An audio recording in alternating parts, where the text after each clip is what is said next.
जब न्याय देने वाले ही भेदभाव करने लगे तो जाहिर सी बात है जनता इस बात पर आक्रोशित होगी और अपना सारा आक्रोश दुनिया के सामने लाएगी। ऐसा ही हुआ जब हाल ही में हुए एक इंसिडेंट जहां पर सुप्रीम कोर्ट के जज यशवंत वर्मा के घर में पैसों से भरे बोरे मिले लेकिन उस पर कोई एक्शन नहीं लिया गया। और इसी बात पर उपराष्ट्रपति जगदीप धनखड़ ने एक बात कही है जो कि ट्विटर पर काफी वायरल हो रही है और इस पोस्ट पर जो है जनता ने जमकर कमेंटिंग की है।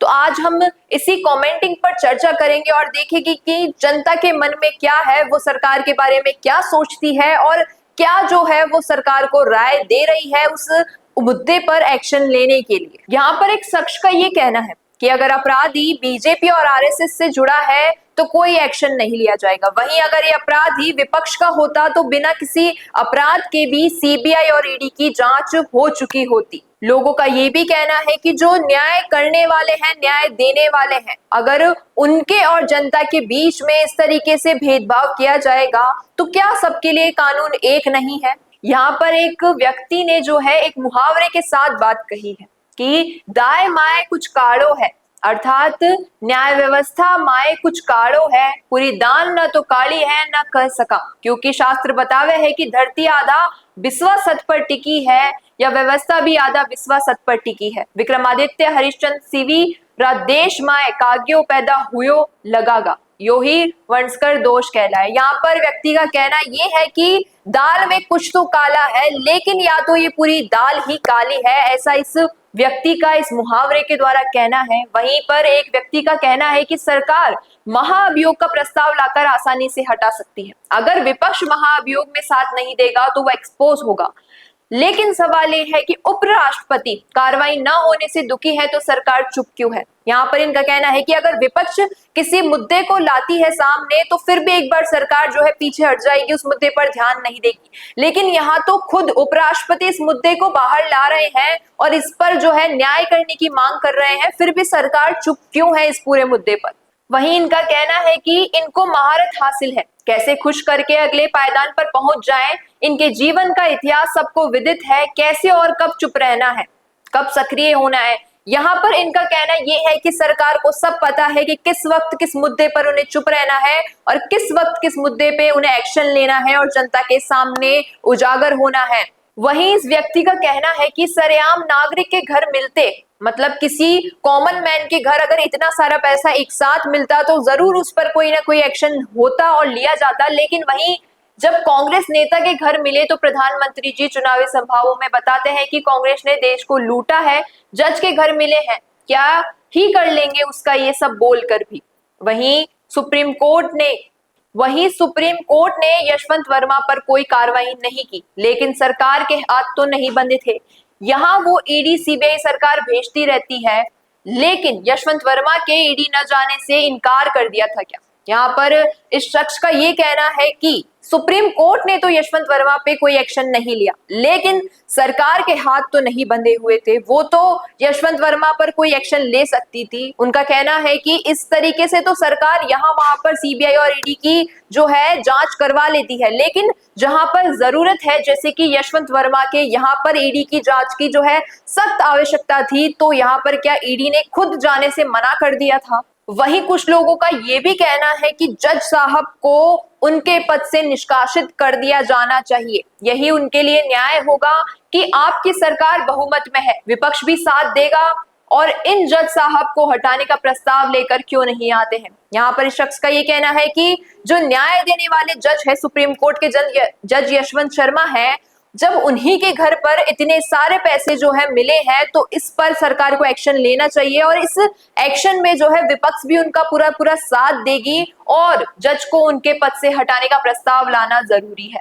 वहीं कुछ लोग यहाँ पर जो है पार्टी को लेकर भी बात कर रहे हैं कि कुछ का मानना है कि बीजेपी, कांग्रेस या अन्य किसी पार्टी की जो ये है तुलना कर रहे हैं कि अगर नेता बीजेपी ज्वाइन कर लेता तो उसे टिकट भी मिल जाता। वीपी जी भी ये जानते हैं, फिर भी पूछ रहे हैं बताइए। ये बात तो समझ नहीं आती है कि दर्द सभी को होता है, पर एक जनसाधारण व्यक्ति जब अपना दर्द उन सभी को अथॉरिटियों को बयान करता है, अपील करता है, तो उसकी समस्या का न्यायपूर्ण निवारण होना जरूरी है। पर माननीय उपराष्ट्रपति श्री जगदीप धनखड़ जी के दर्द का निवारण कौन करेगा, खुद उच्चतम अथॉरिटी। यहाँ पर इनका कहना है कि जब जनता को कोई परेशानी होती है तो उसका न्याय जो है बड़े पद पर बैठे लोग करते हैं, लेकिन यहाँ पर स्वयं उपराष्ट्रपति का जो दर्द है, जो इनका कहना है कि इस पर कोई एक्शन लेना चाहिए, इसका कोई निवारण निकलना चाहिए, न्याय होना चाहिए, तो इस पर जो है अथॉरिटी को एक्शन लेना जरूरी है। और यहाँ पर एक शख्स ने ये भी बखूबी कहा है कि इस जज ने, मतलब सुप्रीम कोर्ट के जज यशवंत वर्मा ने जो है एक एग्जाम्पल सेट किया है कि अगर इस तरीके की कोई भी बात होती है तो कोई सरकार उस पर एक्शन नहीं लेगी। मतलब the government doesn't want to matter to be investigated as it is act as example for remaining judges। मतलब कि अगर सरकार यहाँ पर कोई एक्शन नहीं लेती है तो और जजेस के लिए एक एग्जाम्पल सेट हो जाएगा कि अगर हम कुछ गलती करेंगे तो सरकार उस पर कोई एक्शन नहीं लेगी। हो सकता है कि आगे जाकर कोई और जज इससे भी बड़ा कोई अपराध करे और वो इस उम्मीद में रहे कि गवर्नमेंट जो है पहले भी ऐसा कुछ हुआ तो एक्शन नहीं ले रही थी, तो शायद आज भी कोई एक्शन नहीं लेगी। वही कुछ ने खुद की तरफ से जो है न्याय भी दे दिया है कि ऐसा ही होगा, कुछ दिन के लिए ट्रांसफर कर दिया जाएगा या सस्पेंड कर दिया जाएगा, लेकिन कोई एक्शन जो है नहीं लिया जाएगा। यही होता है और क्या होता, आज तक किसे दंड मिला है? ट्रांसफर, ये कुछ दिन का सस्पेंशन ही होता है, फिर सब पहले जैसा हो जाता है। यानी कि जो बड़े पद पर लोग हैं उन्हीं के साथ ऐसा न्याय किया जाता है कि कुछ दिन की चुप्पी रहती है और वापस वो अपने उस पद पर पहुंच जाते हैं, वापस लौट आते हैं। वहीं एक शख्स ने ये भी कहा है कि ये सिर्फ कमेंटिंग कर रहे हैं, बयानबाजी कर रहे हैं, असली जो एक्शन है, असली न्याय है कोई नहीं लेना चाहता है, कोई नहीं करना चाहता है, सब जो है सिर्फ सोशल मीडिया पर छाने के लिए कर रहे हैं। जनता का ये मानना है कि करोड़ों केसेस जो है न्याय विभाग में पड़े हैं, लेकिन वो सब पेंडिंग है, तारीख पर तारीख मिलती जाती है, लेकिन उन केसेस पर जो है न्याय नहीं मिलता है। क्या इसमें सरकार की गलती है या जनता की गलती है, या फिर इसके पीछे कुछ और कारण है कि इतने सालों से कई ऐसे केसेस हैं जो चले जा रहे हैं, तारीख पे तारीख मिलती रहती है, लेकिन उसका कोई न्याय नहीं मिलता है, ना ही कोई न्याय निकलता है। ऐसे करोड़ों केसेस जो है पेंडिंग पड़े हैं। अब यहाँ पर जो है कुछ लोग सेंट्रल गवर्नमेंट, यानी यहाँ पर लोग मोदी जी को भी टारगेट कर रहे हैं। लोगों का कहना है कि भाजपा लगातार हिंदू धर्म और कॉलेजियम सिस्टम के पीछे पड़ी है, मोदी सरकार का अंतिम कार्यकाल संदेह में है। उपराष्ट्रपति जी का यह कथन बिल्कुल सही है कि देश के लोग इन बातों को मानते हैं कि ऐसे व्यक्ति पर कार्रवाई होनी चाहिए थी, परंतु नहीं हुई। पता नहीं क्या कारण थे। लोगों की आशंका है, लोगों के मन में आशंका पैदा हो रही है और उसके पीछे का कारण सरकार खुद बन रही है कि इतने बड़े केस पर भी कोई एक्शन नहीं लिया जा रहा है, कोई न्याय नहीं हो रहा है, कोई सजा नहीं सुनाई जा रही है। तो यहाँ पर जो है उंगलियां सरकार पे भी उठ रही है। एक शख्स ने जो है एक न्यूज़पेपर की कटिंग भी यहाँ पर पोस्ट की है कि किस तरीके से ये बात शर्मनाक है कि बीजेपी में आओ, सारे केस माफ कराओ। और ऐसे ही न जाने कितने सारे कमेंट्स लोगों ने इस पोस्ट के नीचे किए हैं। कुछ लोगों ने बीजेपी को टारगेट किया है और कुछ लोगों ने पूरे प्रशासन को टारगेट करते हुए बात कही है कि जो उच्चतम पद पर लोग हैं, उच्चतम पद पे जो लोग हैं, उनकी ऊपर किए हुए केसेस पर कोई न्याय नहीं लिया जाता है, कोई एक्शन नहीं लिया जाता है, उन्हें कोई सजा नहीं मिलती है। केवल होता तो ये है कि चुप्पी साधी जाती है, कुछ वक्त बाद उन्हें उनके पद पर वापस बैठा दिया जाता है। और अगर यही सब किसी आम जनता के, आम व्यक्ति के साथ हो तो उस पर भारी भरकम केसेस लगाए जाते हैं, भारी भरकम जो है उसे पेनल्टी देनी पड़ती है और न जाने क्या क्या जो है प्रोसीजर उसके साथ किया जाता है। लेकिन जब यहाँ पर सरकार की खुद की बात आती है तो सरकार चुप रह जाती है। और ऐसे ही न जाने कितने कमेंट्स हैं इस पोस्ट के नीचे जो ये बताते हैं कि जनता इस बात पर बहुत ज्यादा आक्रोशित है कि सुप्रीम कोर्ट के जज यशवंत वर्मा के ऊपर कोई एक्शन नहीं लिया गया। और कुछ लोग जो है उपराष्ट्रपति जगदीप धनखड़ को भी सपोर्ट कर रहे हैं कि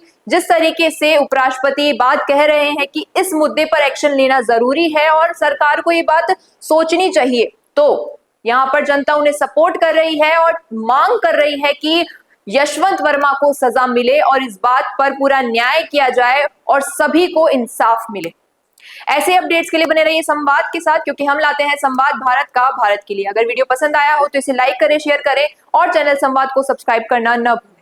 भारत का सबसे तेजी से बढ़ता हुआ डिजिटल न्यूज चैनल, जिसका परिवार 4,17,000 लोगों से भी ज्यादा बढ़ रहा है, वो संवाद न्यूज चाहता है हर जिले और हर राज्य में मीडिया पार्टनर्स। तो अगर आप बनना चाहते हैं संवाद न्यूज के पार्टनर्स, तो कांटेक्ट करें नीचे दिए गए नंबर पर। इसके अलावा अगर आप वीडियो एडिटर बनना चाहते हैं या फिर न्यूज इंडस्ट्री में बतौर इंटर्न सब सीखना चाहते हैं तो संवाद न्यूज के जयपुर हेड ऑफिस में काम करने के लिए संपर्क करें स्क्रीन पर दिए गए नंबर पर।